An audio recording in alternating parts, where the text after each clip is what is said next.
Hello everyone, my name is Riyan Sharma.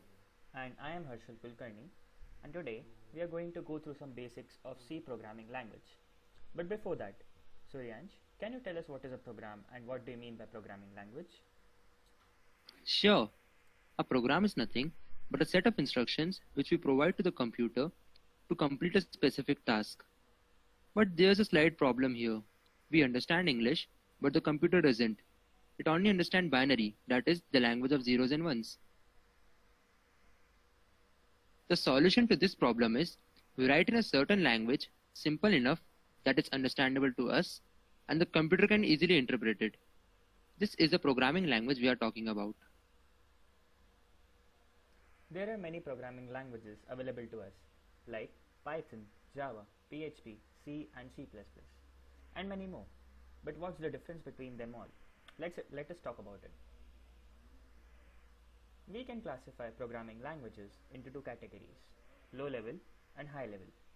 High level languages provide almost everything that the programmer might need in as already built into the language. Example, Java and Python.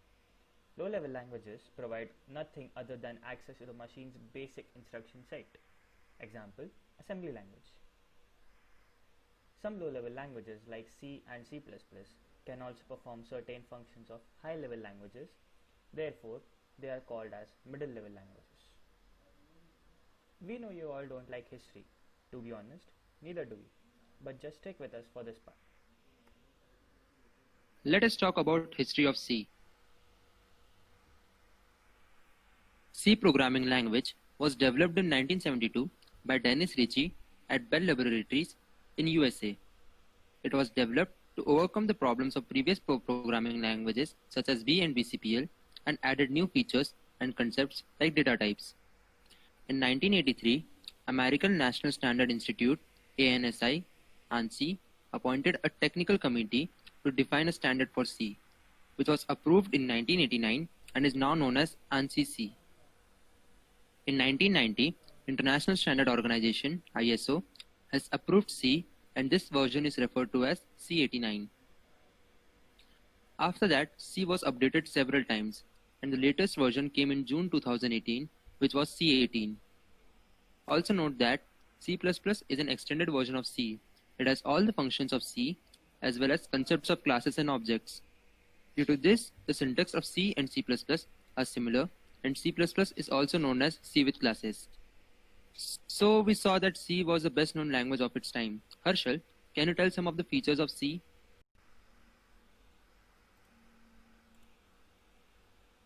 Yeah, sure. Here you go. Simple. C is a simple language in the sense that it provides a structured approach. Rich library. C provides a lot of inbuilt functions that make the development faster. Memory management. It supports the feature of dynamic memory allocation. In C language, we can free the allocated memory at any time by calling the free function. Speed. The compilation and execution time of C language is fast since there are lesser inbuilt functions compared to higher level languages. Pointers. C provides the feature of pointers. We can directly interact with the memory by using them. Recursion. In C, we can call the function within the function. It provides code reusability for every function. Extensible. C language is extensible because it can easily adopt new features.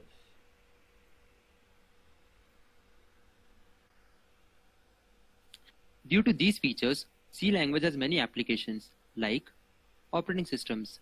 Many operating systems like Linux, Windows, and Android have their kernels coded in C and C++. Compilers of various high-level programming languages are written in either C or C++. The reason is that they both are low-level languages that are close to hardware and are able to program and manipulate the underlying hardware resources. So you can say that you are coding in Python or Java, but in the end, code is being compiled by C and C++. Mozilla Firefox is an open source project and is developed completely in C++. Also, the popular graphic designing software Maya 3D is developed in C++. Various embedded systems like smartwatches, medical equipment systems use C++ to program as it is closer to the hardware level and can provide a lot of low-level function calls when compared to other high-level programming languages. So we hope you have installed the Turbo C++ compiler. But for those who haven't, we'll show you how to install. First, open the link given in the description. Here, you will find a purple purple button labeled download. Just click on it and the setup will start downloading. After this, just extract the file and click on setup.exe and follow the instructions on the screen. After the installation is completed and you have opened it from the shortcut on the desktop, you will see this window. After this, click on Start Turbo C++. A new window will open. If it is not already maximized, click Alt plus Enter to maximize it. You can do the same to minimize the window as well. Now click on File and select the new option. A blue screen will appear. This is the space where you will type the program. Press F5 to maximize the blue window.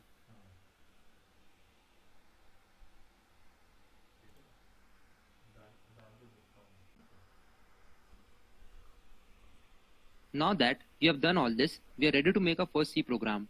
A program to print Hello World on the output screen.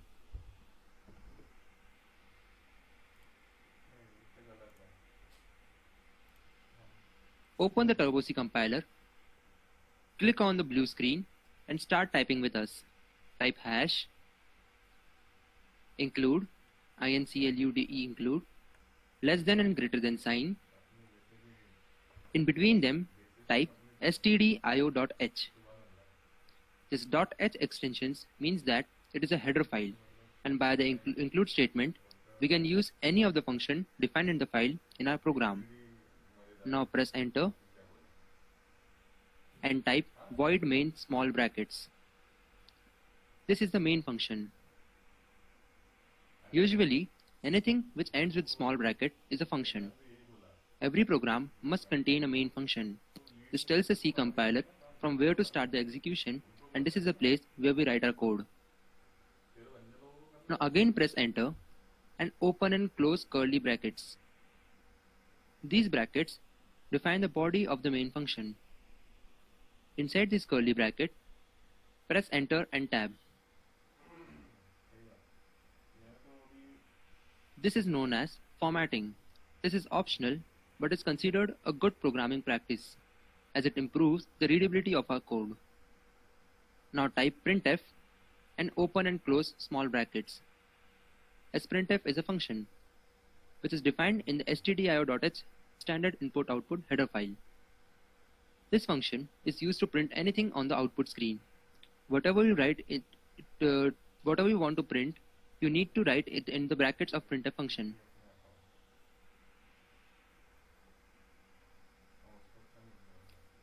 Let's write in it Hello World in double quotes. We use this because any sentence which we want to print on the output screen must be written in double quotes. Now the most important thing, the semicolon in the end.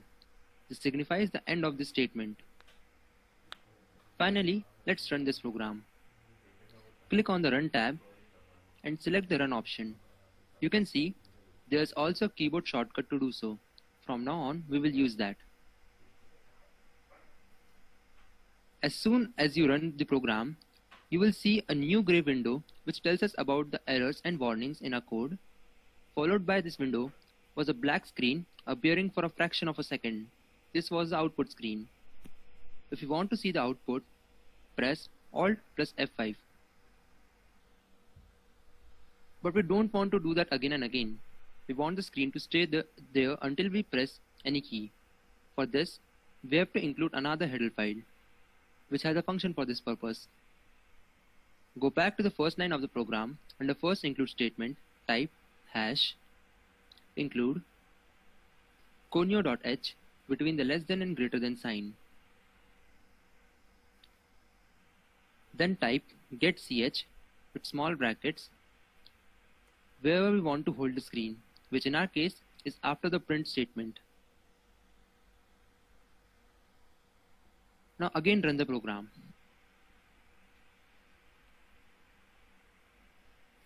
You will see two hello worlds returned there. This is due to the fact that C compiler does not clear the output screen by default. So the first one was the output of a first execution and the second one is from now.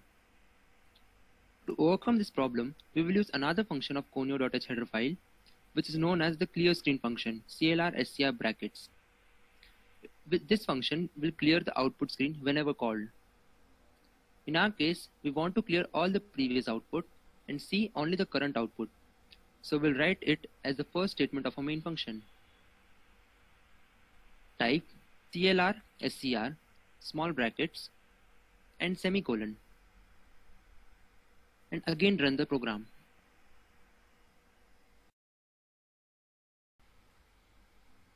Now you won't see the previous outputs.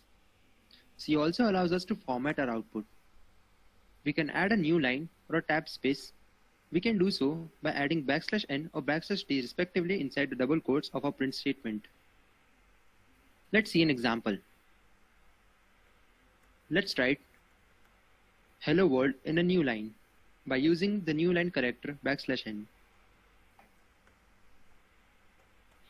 In the new line, let's write another hello world statement after a tab space by using the \t character. Let's run the program again. You will see hello world, then another hello world in the new line, then another hello world in that line with a tab space between. We can also add comments in our code, which make our code more understandable, or comment some section of our code, which we don't require now, but may be useful afterwards. There are two types of comments, single line and multi-line. To comment a single line, add 2 forward slashes before the statement.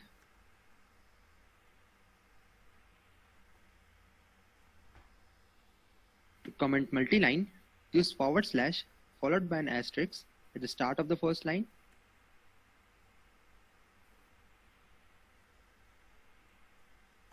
and an asterisk followed by a forward slash at the end of the last line. Anything which we comment, regardless of single line or multi-line, will be ignored by the compiler.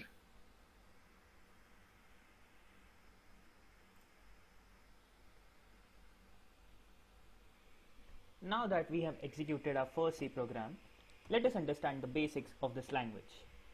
First of all, variables and constants. These are nothing but the name given to the memory location where we store our data. We can imagine variable as an open container in which we can store something and can be changed anytime we want.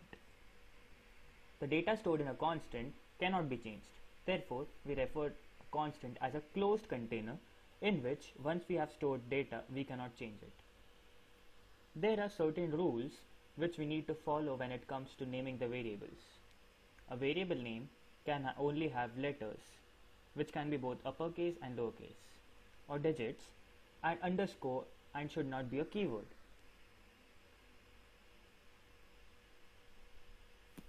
Suryansh, can you please show us an example of a keyword? Sure. All the words that appear white in the Turbo C window are keywords that have a special meaning to the compiler and cannot be used as a variable name, just like void in the void main is a keyword. Now continuing the variable naming rules, the first letter of the variable should either be a letter or an underscore. There is no rule on how long a variable can be. However, you may run into problems in some compilers if the variable name is longer than 31 characters. The variable name should be easy to understand, like instead of naming a variable as fn, we can name it as first name. If it is a constant, the name should be in all capitals. It is a good programming practice to do so.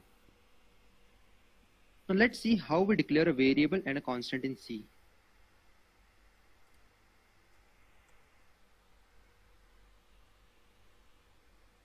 Again type the header files stdio.h and conio.h, make the main function, and inside the body of the main start typing int variable1 semicolon. Here int is the data type of the variable which we are going to discuss in the next slide. And variable name, here the variable 1 is the variable name. To declare a constant, we need to write the keyword const before the data type, like this: const const float pi equals to 3.14.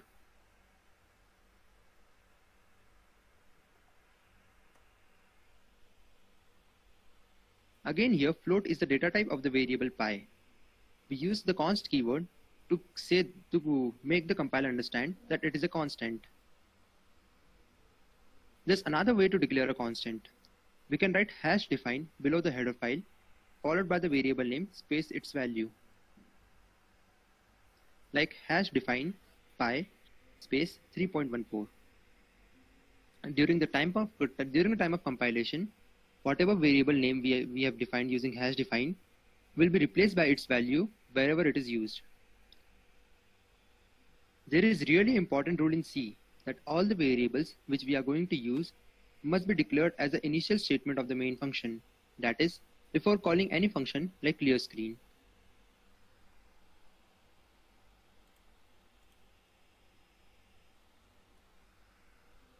Now let us learn about the close friend of variables, the data types. The data stored in variables can be classified into three categories: built-in, derived, and user-defined. Built-in data types are the fundamental data types offered by the C language. These are integer, character, floating point, double, and void. Integers are all the numbers between minus 32,768 to plus 32,767 and occupy 2 bytes of memory. Character can store all the letters and digits and special characters and occupies 1 byte of memory.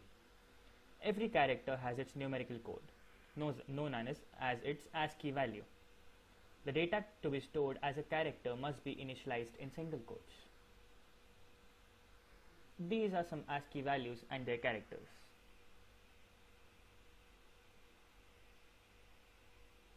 Floating point and double are used to store numbers with a decimal point, and the only difference in both of them is that double is larger in size than float, due to which it can hold more digits after the decimal point. This table shows the memory occupied by various data types.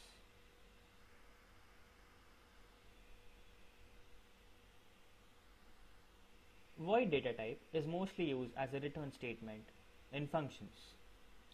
It only signifies that a function does not return any value. For example, we define main as void, so it doesn't return any value.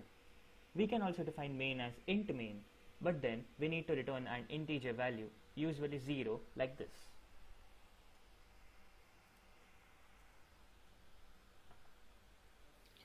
You can see we have declared main as void. We can also declare it as int, but then it has to return an integer value. So we have to write return 0 as the last statement of a main function. Derived data types are derived using built-in data types which are designed to store multiple values of the same type.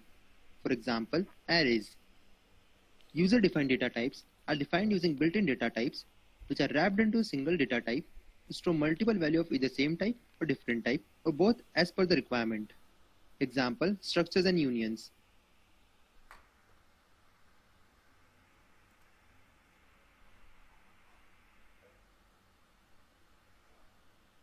In the previous slide, we learned how and what type of data is stored. Here we will learn how to manipulate it through operators. Operators are symbols that tell the compiler to perform a specific mathematical or logical operation on operands. Operands are the values on which operation is performed using operators. In C, operators are of three types on the basis of number of operands they work on: unary, binary, and ternary. As the name suggests, unary requires only one operand, binary requires two, and ternary requires three operands. Examples of unary operators are increment and decrement. They increase and decrease the value stored in the variable by 1. These are of two types, pre and post. The only difference between them is that in case of pre-increment, value is first incremented and then used inside the expression, whereas in post increment, the value is first used in the expression and then incremented. Same goes for pre and post decrement. Now, the binary operators. These include arithmetic, relational, logical, bitwise, and assignment. Arithmetic operators are those which perform simple arithmetic operations like addition, subtraction, multiplication, and division. In division, we can get two outputs. One is a quotient and other is a remainder. For quotient, we can use the normal division operator, and for remainder, we use the modulus operator. Relational operators are used for comparisons like less than, greater than, less than equal to, and greater than equal to. The double equal to sign is used to compare whether the two operands are equal or not. The exclamation equal to is a not equal to sign, which is the opposite of double equal to and compares whether the two operands are not equal. Logical operators simply work like the logic gate counterparts and, or, and not gates. The double ampersand is the AND operator, which returns true when both the operands are true. The double vertical bar is the OR operator, which returns true when either of the operand is true. The exclamation is a NOT operator, which returns the opposite of the result. Bitwise operators are used to perform bit-level operations. These are bitwise AND, bitwise OR, left shift, right shift, bitwise NOT, and XOR. We are not going to discuss much about them. Assignment operators are also known as shorthand operators. These are used to directly assign a value to the variable for after performing the specified operation, like equal to is used to directly assign a value, and plus equal to will first add the values and then assign them to the variable. Example, x equals to x plus 1 is same as x plus equals to 1. They both increase the value of x by 1 and then store it back in the variable x. Ternary operator is used to check the condition and proceed accordingly. It is the question mark and colon. Let's make a program to use the arithmetic operators. Write all the header files and write in the body of main int a, comma b, comma c, semicolon.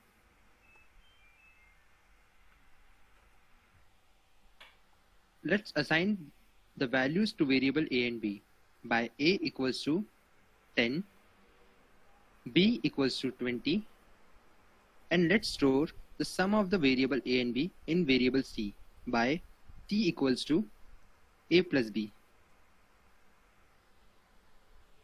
Now let's print the output by the printf statement. We will write printf. Inside the double quotes, we will write %d, comma, c. This %d is the format specifier for integer. In C, we need format specifier to work with various data types. They define the type of data to be printed on output. Whether to print formatted output or take formatted input, we need them. These are some format specifiers. %d is for integers, %c is for characters, %f is for floating point, %lf is for double, and %s is for strings. You can have a look. We can also take input from the user using a function in the stdio.header file known as the scanf function. It's just like printf function. The only difference is printf prints the output and scanf takes the input and stores it at the address of the variable. To use scanf, we write scanf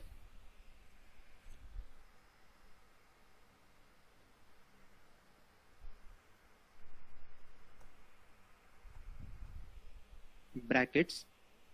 Inside the brackets, we write double quotes. We mention the format specifier in it of the variable in which we are going to store the input. Then outside the double quotes, we put a comma, and with the ampersand, we write the variable name. Scanf needs the address of the variable to store the data, and this ampersand symbol provides the address to it. Let's take the input of A and B from the user using the scanf statements.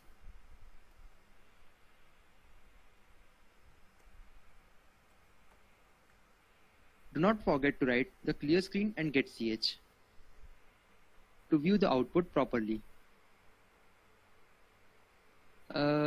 Let's write the value of A as 10, value of B as 20. You can see the value came to be 30, which is the sum of A and B. Our program works perfectly. Now let's move to the most important concept of any programming language: control statements. These are special statements that control the order in which other statements are executed in the program. They are of three types: decision statements, looping statements, and jumping statements.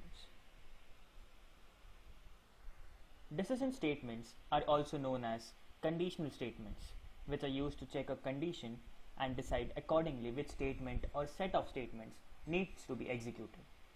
We have three ways in which we can check conditions in C: if-else-if statement, if-else-if ladder, and switch case. You can see the syntax of all three on the screen. For executing an if statement, we write if, then the condition inside small brackets.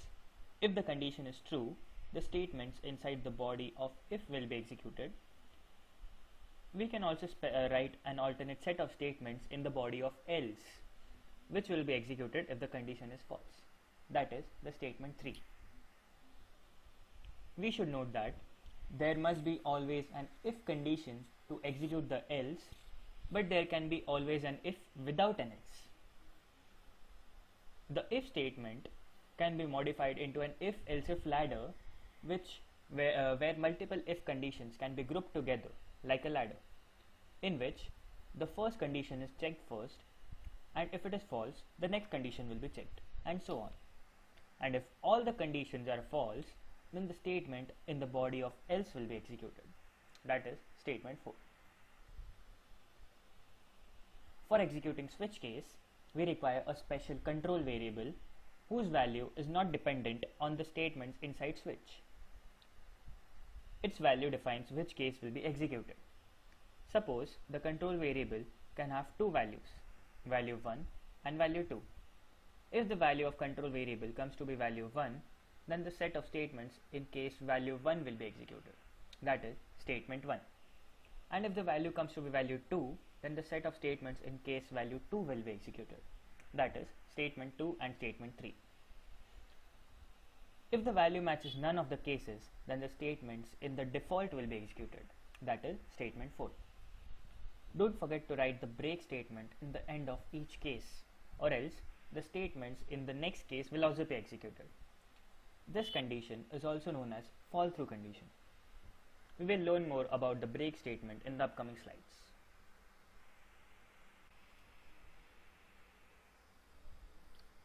Just imagine you want to write hello world 100 times.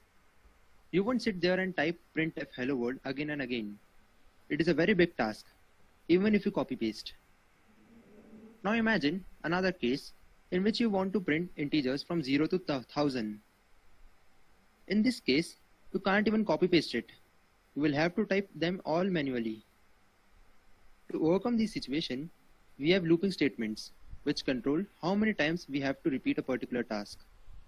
In the above case, the task was printing hello world and increasing a number and printing it until a particular condition, that is 100 times printed or 1000 number is achieved.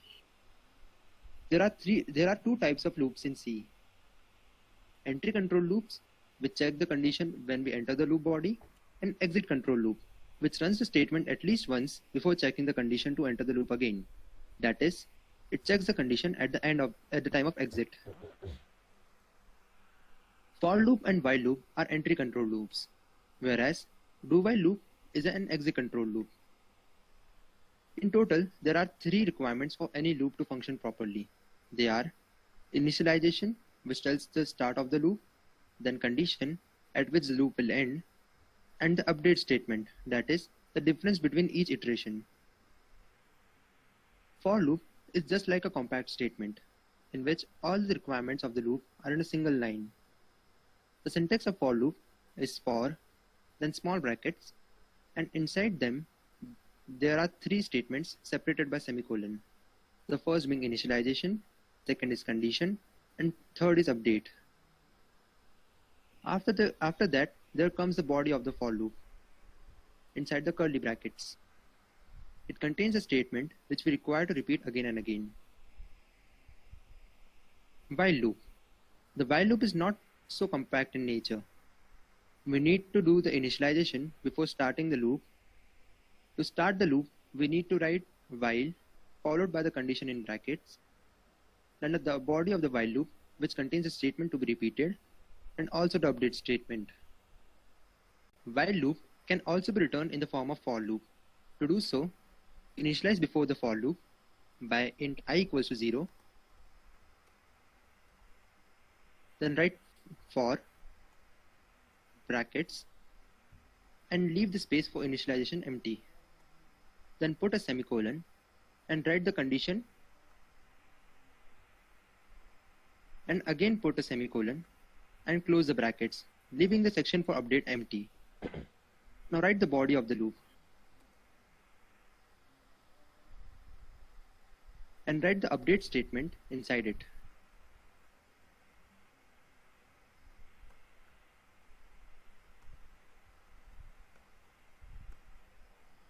You will notice its format is just like while loop, but using for loop. Do while loop is just like while loop, the only difference being that we need to write do followed by the body of the loop, which contains a statement to be repeated, as well as the update statement, and finally the condition being checked after the end of the body inside the brackets of while. Do not forget to put a semicolon at the end of the while statement, or else it will generate an error. Now let's see what happens if we forget any of these requirements. Let's take an example of for loop. Suppose we forgot to initialize the for loop. The condition will never be true as it has nothing to check with, and therefore the loop won't run. Note that if we take the do while loop for this problem, then it will execute at least one time. That is, we will get the output once, then the loop condition will be checked, and since it will be false, the loop will be terminated. Now assume you forget to write the condition or update statement. In this case, the loop has an initialization, but since the condition is not given or is not being updated, therefore it will always remain true and will never end. We call this situation as an infinite loop, and there is no way out of this. Therefore, it is always good to save your file rather than to losing it due to some silly error. Jumping statements. As the name suggests, these statements are used when we want to skip certain statements and jump to another statement during execution. There are three types of jumping statements: break, continue, and go to. The break statement is used when we want to get out of the body of any loop or conditional statement. We just need to write the keyword break followed by a semicolon. For example, let's make a loop to print first 10 integers, and we need to break out of it when we find the value 5. Let's write the program for this. We will write int I. Here I is the counter variable for our loop. Then we will write the for loop by for I equals to 1, I less than equal to 10, I plus plus. Inside the body of for loop, we will write an if statement. If I double equals to 5. It will check the value of I when it will reach 5. We will write break inside the body of if. Outside the body of if, we will write printf %b, I to print the value of I in each iteration. Let's run this program. The output of this will be 1, 2, 3, 4, as when the compiler reaches 5, the if condition becomes true and the break statement is executed.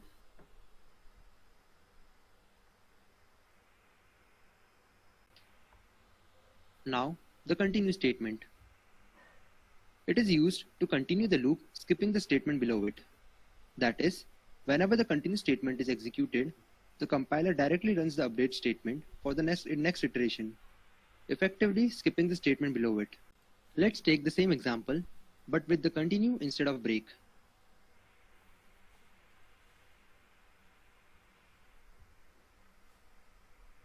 Let's see the output. The output will be 1, 2, 3, 4, 6, 7, 8, 9, 10. We cannot find 5 here because the if condition became true and the continue statement was executed, which incremented the value of I, effectively skipping the printf statement which was below it. The goto statement is the real jumping statement. It literally jumps from wherever it is to another section in the code, changing the complete flow of execution. To use it, we need to define a label with a colon. This is the marker which tells the compiler where to jump. For example, let's make the same code which we used to understand break and continue, but this time using while loop. Type int I equals to 1,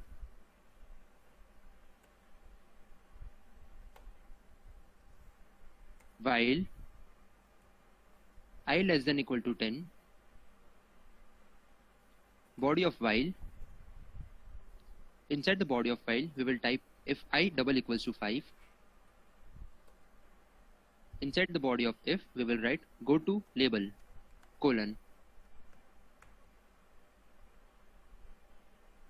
After the body of if, we will write printf %d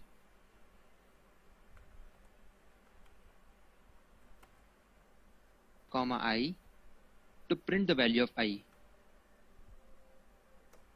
After that, we will write the update statement, that is I++.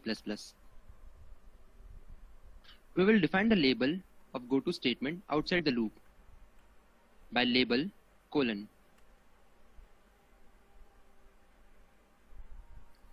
To identify the goto statement is working perfectly, let's write a print statement here.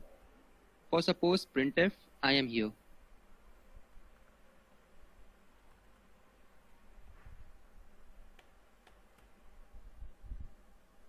Let's run our program. We will see the output will be 1, 2, 3, 4, I am here. Because as soon as the value of I became 5, the goto statement was executed and the compiler started executing from wherever the marker was set. In our case, the printf statement outside the loop. We should note that the name of the marker can be anything you want. We choose it as label. Let's answer some of your questions. Question number 1. You told that these functions are predefined in the header files. So where are these header files located? It's a nice question. There are many header files in C. You can find them in the include folder inside the Turbo C3 folder.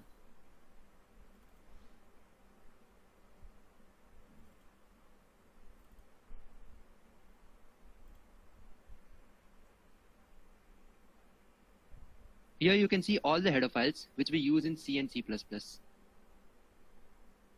The conio.h and stdir.h files can be found here. You can even open them and see their contents.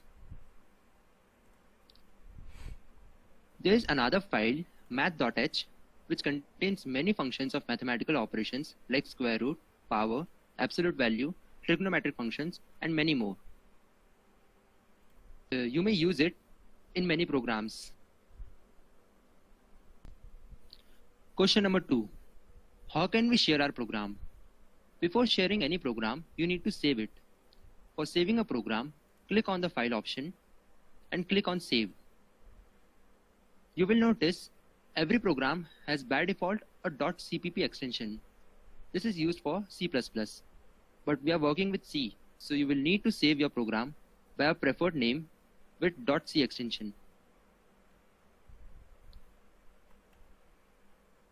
Here you can see we are naming it as test.c.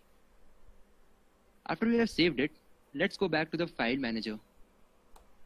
Open the file manager and locate the Turbo C folder in the C drive.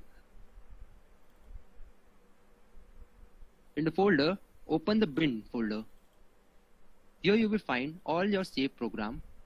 You can directly share a copy of this file with anyone. Locate test.c, which we have just saved. Here it is. We just need to copy it and paste it wherever we want to share it. So the third question is, we use ampersand symbol in scanf. What if we use it in printf? So the answer is, see, ampersand symbol is used to know the address of the variable. Scanf needs this address to store the data at that location. If we use it in printf, it will print the address of that variable. You can try it for yourself. And the fourth question is, how can we know the memory occupied by any derived data type? The size of the derived data type, like arrays, can be calculated in two ways. If you know the size of the built-in data type that you used, you can multiply it with the total number of members, which will provide you with the total size occupied by it. Or, this is a better one actually, you can use the size of function to directly know the total size occupied by any data type. Like we'll show you right here. Printf, then %d, comma, size of, in the bracket of the size of function, we can write the name of the variable, or you can also use the data type. The slash is not a divide actually, it's a data type. So it can give you the size of the data type as well as the variable. So we have covered some basics of C language. Now it's time to put them in action. Let's make a program which tells us whether the given number is even or odd. So what is the criteria for any number to be even? It should be perfectly divisible by 2. That is, the remainder must be 0. We will use this concept to make our code using if and else. Let's start. Write all the header files and then come to the void main to start. So in this, we will need an input which we will check for even or odd. Let's declare it as int num.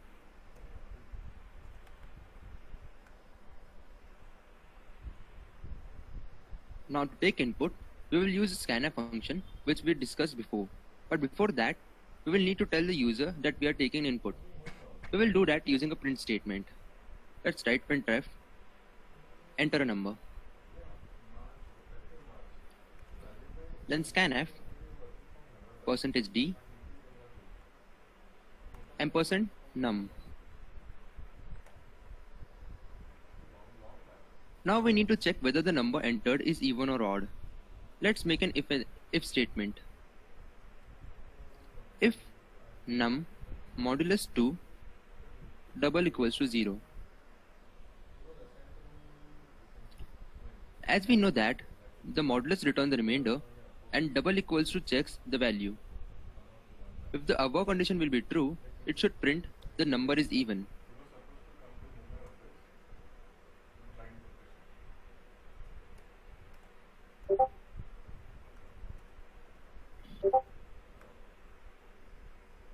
Else, it should print the number is odd.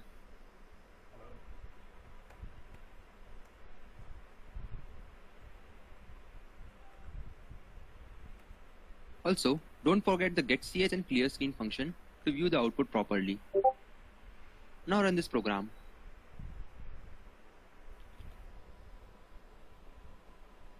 We need to enter a number. Let's say we enter 7. The number is odd. Okay, so let's run the program again, but this time for an even number.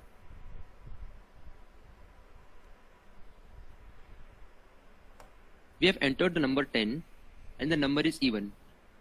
The program works perfectly.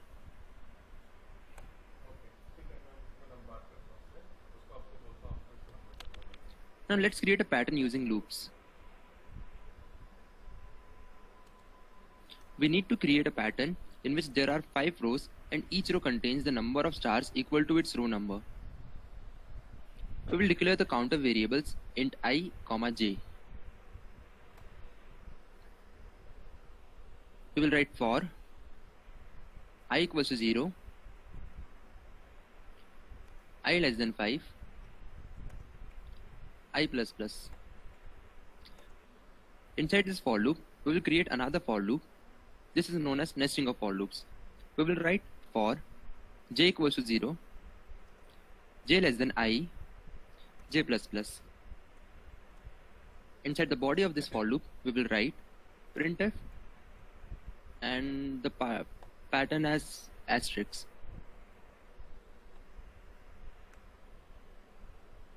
If you run this program now, you will see all the stars in a single line. This is because we haven't returned the new line character. Actually, in each iteration of outer for loop, we have to leave one line just after the inner for loop is completed. We'll do that by writing printf \n just after the inner for loop. Now let's run this program again.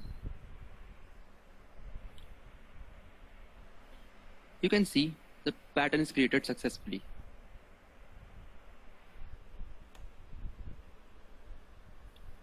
You can create many patterns using loops, just like if you reverse the inner for loop of this code, the whole pattern will be reversed. To do that, we will write for j equals to 5, j greater than I, j minus minus. Now if we run this program,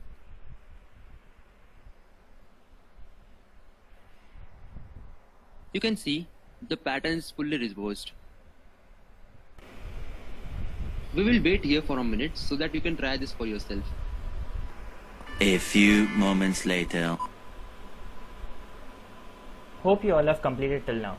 Let's continue with our journey of slides. Arrays and strings. Imagine that you are on a cricket ground and your friend throws a ball at you. You catch it. Now he again throws a ball at you while you are holding the first ball. You have to drop it first to catch the second one. This is how normal variables work. We store a value inside a variable, but when we assign a new value to it, it overrides the previous one.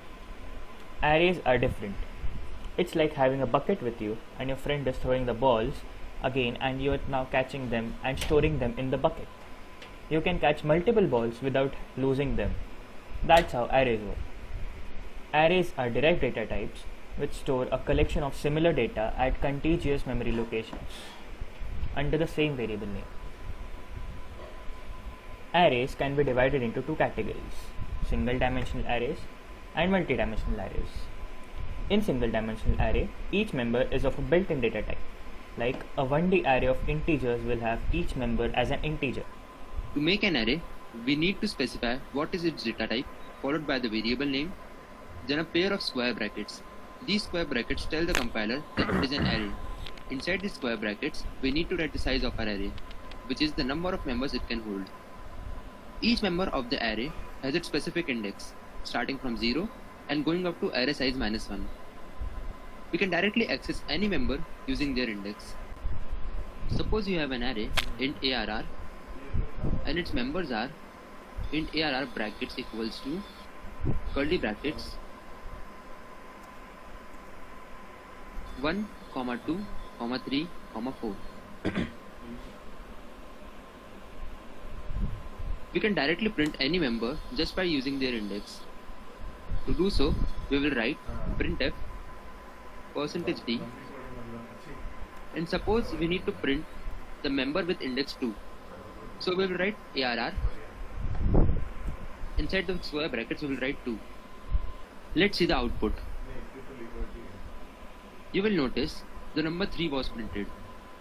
This is due to the fact that the array indexing starts from 0. So the first 0th member was 1, the first member was 2, and the second member was 3. That's why 3 was printed. Now to take input in any array, we can directly assign them with their index or use a loop. We will use loop here. We will write int I, that is our counter variable, and define an array arr with size 5. We will write for I equals to 0, I less than 5, which is our array size, I plus plus. Inside the body of for, we will write scanf %d ampersand arr brackets, and inside the brackets we will write I. This will take input from the user and store from ARR0 to ARR4. Multidimensional arrays. They can be said as the array in which each member itself is an array. It can be one-dimensional, two-dimensional, three-dimensional, and so on. Generally, two-dimensional arrays are the most used multidimensional arrays. It can be assumed as a matrix of rows and columns. To make a 2D array, the syntax is similar. We just need to add another pair of square brackets. The first pair will contain number of rows and the second will contain number of columns. Let's make a program to take input of a 2D array and output it as a matrix using for loop. We already saw that for a 1D array, we use a single for loop as we have to keep the track of only one index. But in 2D array, we need to use two for loops because now we need to track two indices. Let's declare a 2D array with name matrix and a size 3 x 3. We will write int matrix 3 and 3 in square brackets. After that, we need to declare two counter variables by I and j. Now let's take the input from the user. We will write two for loops. For I equals to 0, I less than 3, I plus plus. Inside this for loop, we will write another for loop. For j equals to 0, j less than 3, j plus plus. Now we have our two for loops ready to track the two indices. We need to tell the user which element they are entering.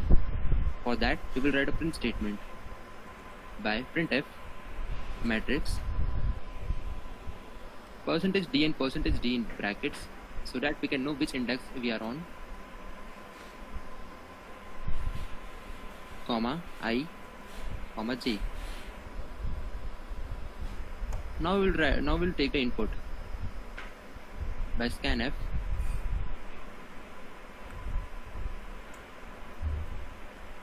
%d comma ampersand matrix ij.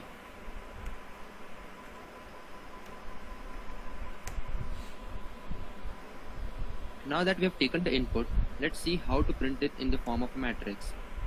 We will again need two for loops.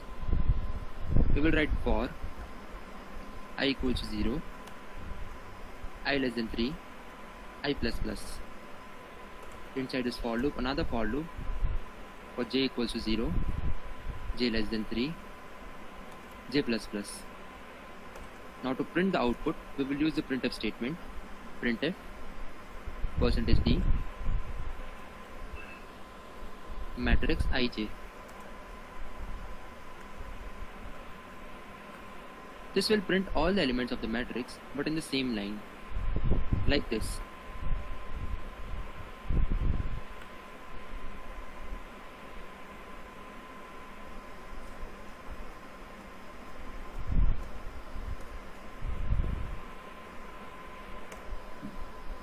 To view them in different rows like a matrix, we will add new line character after each row is finished printing, that is, after the inner for loop.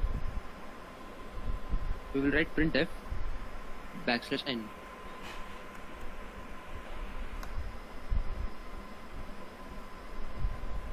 Let's see the output of this. Let's enter the elements from 1 to 9. You can see all the elements are printed in the form of matrix. Strings.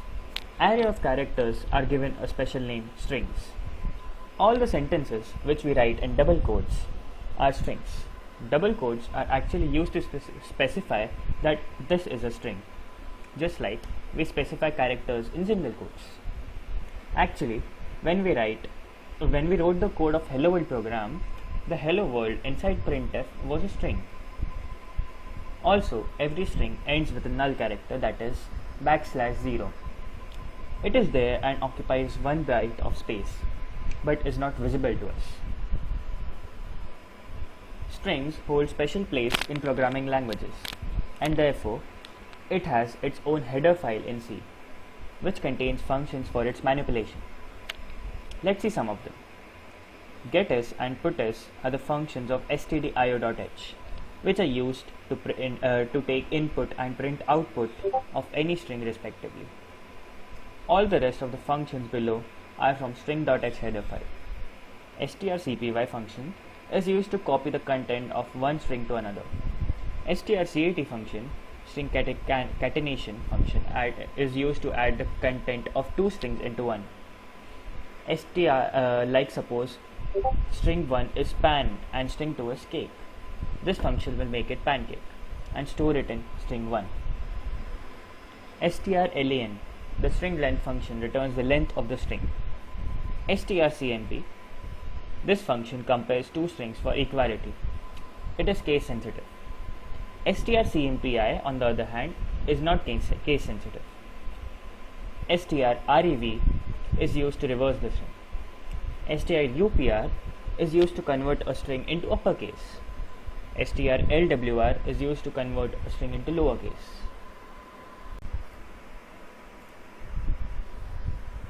Functions.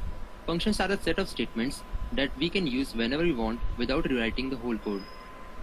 We are already using some functions like printf, scanf, getch, and clearscreen, which are predefined in the header files. These all are the library functions. Functions can be broadly classified into two parts, predefined and user-defined. Predefined functions are those which are already present and ready to use. All the library functions in the header files are called predefined functions. User-defined functions are those which we the programmers need to make on our own to fulfill our requirements. The best example is the main function. It is not provided already, we need to make it ourselves. We can make more than one function in a program and call them in the main function. Functions make our code reusable, so that we don't need to write the same set of code again and again. We can just call it whenever we want. Let's see how we make a user-defined function. There are three components of a user-defined function: function prototype, function call, and function definition. Function prototype tells the compiler that this is a user-defined function that we are going to use in a program. We can call the function by its name whenever we want. That is known as function call. And function definition is the place where we write the body of our function. For defining a function, we need to specify the return type in the start, that is, the type of value it will return. After return time, we will write the name of the function, followed by small brackets with parameters inside it. You must be thinking, what if there is already a function present in some included header file with the same name that we are making? This situation is known as function overloading. And to make our function work, we need to tell the compiler that our function is different. We do so by changing the number of parameters, or the type of parameter, or even the return type of the function. Parameters are the values which we want to manipulate and generate result from it. If you notice, we have used n1 and n2 as the parameters of some function in the main. Actually, what happened is that a copy of n1 and n2 is passed to num1 and num2, so the actual value doesn't change, and whenever operation performs, in our case, adding two numbers is returned and stored in the result variable. Every variable in program has its scope, that is, the place where we can access the variable. Scope can be of two types, depending on where it is declared: local and global. If the variable is declared outside any function, then it has a global scope, that is, it is accessible in the entire program. If the variable is declared inside any function or any block of code, then it is local to that function or block and cannot be used outside it directly. This variable has a local scope. We can call any function anywhere, or suppose we can make a menu function and call every other function which we need inside it, and then finally call the menu inside the main function. This will make our main only of a single line. If we call a function inside its own body, it will call itself every time we call it. Just think once. For example, we made a game inside main function. We have completely executed the game and now we want to restart it. So we can call the main function inside itself. So the game will restart. Let's take a look at the factorial program to understand it better. First, we ask user for the number whose factorial needs to be calculated. We pass that number to the factorial function. The factorial function has an if-else statement which is checking the value of the number. If the value is greater than or equals to 1, then it returns n multiplied by factorial n minus 1. Here, factorial function is called in itself, this time with the value decreased by 1. This will go on and again until the if condition becomes false. So, for example, we need to calculate factorial 5. We will pass 5 to the function and 5 is greater than 1. The if condition will run and it will return 5 into factorial 4. Again the function will be called and this time it will return 5 into 4 into factorial 3. This will continue until we reach 1. Then it will return 1 and we will have 5 into 4 into 3 into 2 into 1. That is 120, the factorial of 5. We are finally ready to make our first C project. We are going to make the Minesweeper game using the concepts we have learned till now. Many of you already know what this game is or have at least heard of its name. For those who don't, this is a classic game which was available up until Windows 7 as a pre-installed game, but was removed afterwards. When you open it, you will see a grid in front of you, and you need to open each block there. There are some hidden mines at some random locations inside the grid. If you open any mine, it will burst and you will lose. Instead, you need to flag them. If you open any random position, you will find numbers written there. These numbers are the clues which indicate the number of mines that the block is surrounded with. So you all must be very curious on how to make this game. We can divide this code into several small problems and solve them one by one. The first problem is to generate the logic board, that is, a matrix which contains all the clues and mines. This will be constant and will not change throughout the game. Instead, we will be working on our display board. This board is visible to the player. Now what all are the functions we need to use in this game? First, to create the logic board and display board. Second, to create mines and clues around it. Third, to open, flag and undo flag the allocation. And finally, a function to submit and calculate the score. We have made both logic board and display board as 2D arrays and initialize each of the member as 0. To create the display board, we change each member of the array from 0 to question mark. This is our board on which we are going to play the game. Now to create the logic board, we can divide this task into two parts. First, creating mines at random locations, and the second, creating clues around it. To create mines, we need to tell the createMines function how many mines we need on our board. In our case, we need 20% of the total blocks to be mines.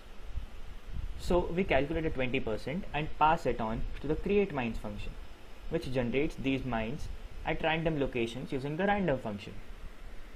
We also call the createHint function to generate the clues accordingly. The only condition in the createMines function is to not create a new mine where there is already one present. Now let's create the functions through which we'll play the game. Open location, flag location and undo flag location. First, let's see how a location is opened. For opening a location, we need to check several conditions like the location entered must be valid, it must not have been opened previously, it must not be flagged. Also, if it is a mine, then the game must be over. Moreover, if we get a 0 when opening a location, it means there are no mines around it. So, it will continuously open subsequent location around it where there are no mines until any clue are found. This was possible because of recursion. So we have checked these conditions by comparing the location entered in the display board by the location in the logic board. Now to flag a location, the conditions are quite similar than opening a location. The only difference is, instead of printing the content of logic board on display board, we replace that with the location of a flag. In our program, we have used the hash symbol to represent a flag. Undo flag is just the reverse of flag. It replaces the flag again with a question mark. In all these functions, the validity checks are applied like open location only. Finally, we need a submit function to top it all off. This function will be used to end the game. We can use many more functions in this game to make it more interesting, like a function to calculate scores after submitting. There are also many other small functions such as count number of mines and flags, which are used to make the display more attractive. After we have made all these functions, we need to call them inside main function in such a manner that it looks like we are playing the real game. We are going to give the player 4 choices for input, that are open location, flag location, undo flag, and submit. Here we have used switch case for the above 4 cases and a default if the player enters something else. It is not like we want to take input once and terminate the program. We want it to run again and again until the player has submitted or the game is over. So for this, we have used a while loop with these conditions. Every time the player chooses any option, the board gets updated and printed after the clear screen command and the game continues. So let's see how this code looks after combining all these functions into a single program. So this is our complete program. You will also notice these are the function prototypes mentioned here in the top of the program. Also, need not worry about the length of this code, as you will be easily able to make it after a little practice. Moreover, it's very easy to understand.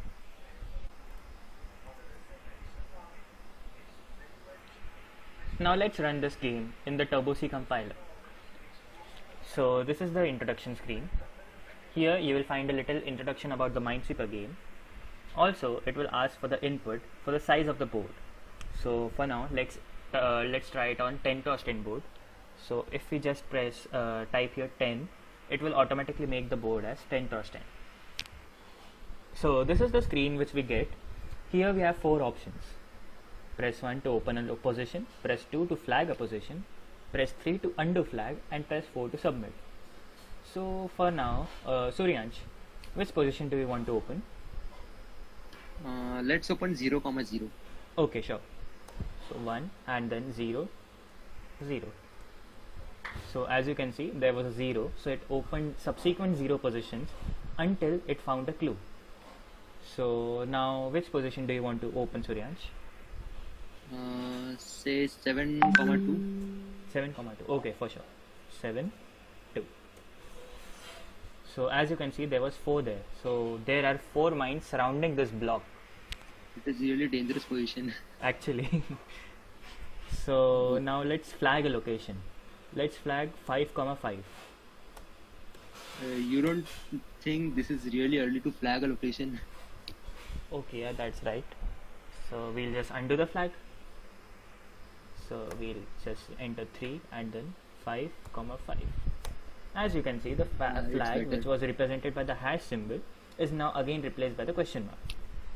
So now, Suryansh, which position do you want to enter? Okay, so first position we have opened, that was the 0, 0. Let's open the last position, 9, 9. Okay, great choice. So 9, 9. Oops, it appears you hit a mine. It was not a great choice. It happens. So let's see the results. We played 5 moves and we scored 9. We know how to code it, but we don't know how to play it. True, well said. So with this, thank you, and we hope you have enjoyed this webinar and gained some valuable knowledge out of it.